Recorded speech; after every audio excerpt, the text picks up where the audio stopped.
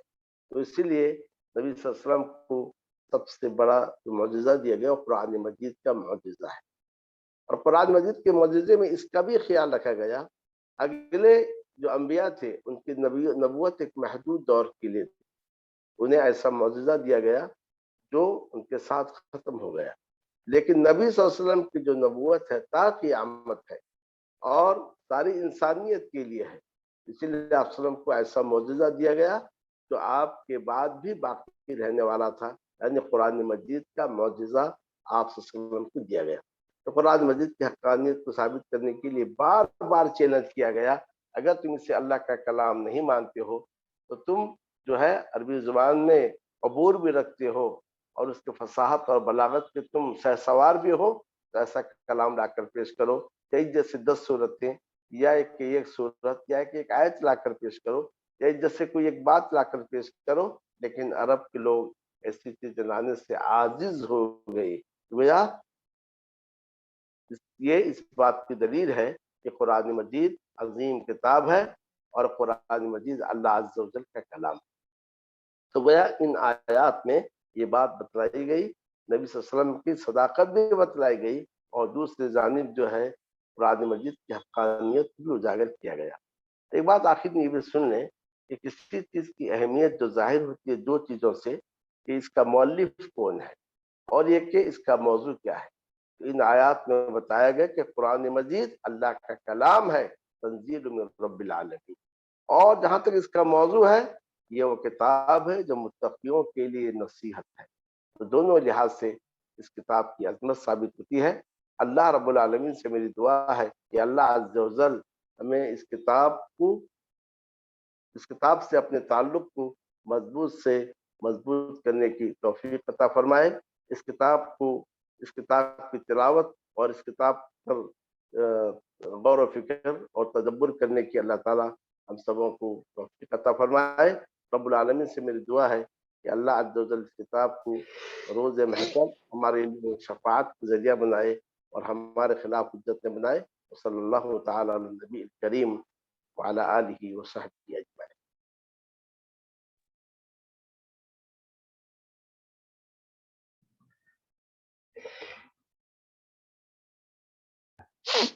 السلام علیکم اللہ، آپ میں سے کسی کا کوئی سوال ہو تو پوچھ لیجیے۔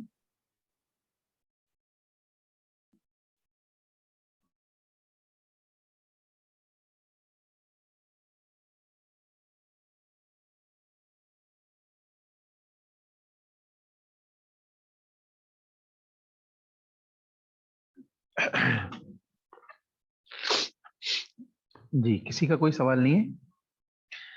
چلیے اللہ آپ سب کو جزائے خیر عطا فرمائے، شیخ محترم کو جزائے خیر عطا فرمائے، ہم سب کے معاملات دنیا و آخرت کے اللہ رب العالمین آسان فرمائے، دنیا و آخرت میں کامیابی عطا فرمائے، اور مختلف قسم کے فتنے فساد سے امت محمدیہ کو محفوظ فرمائے، آمین۔ اختتام مجلس کی دعا پڑھ لیجیے۔ سبحانک اللہم ربنا و بحمدک اشہد ان لا الہ الا انت استغفرک و اتوب الیک، والسلام علیکم ورحمۃ اللہ وبرکاتہ۔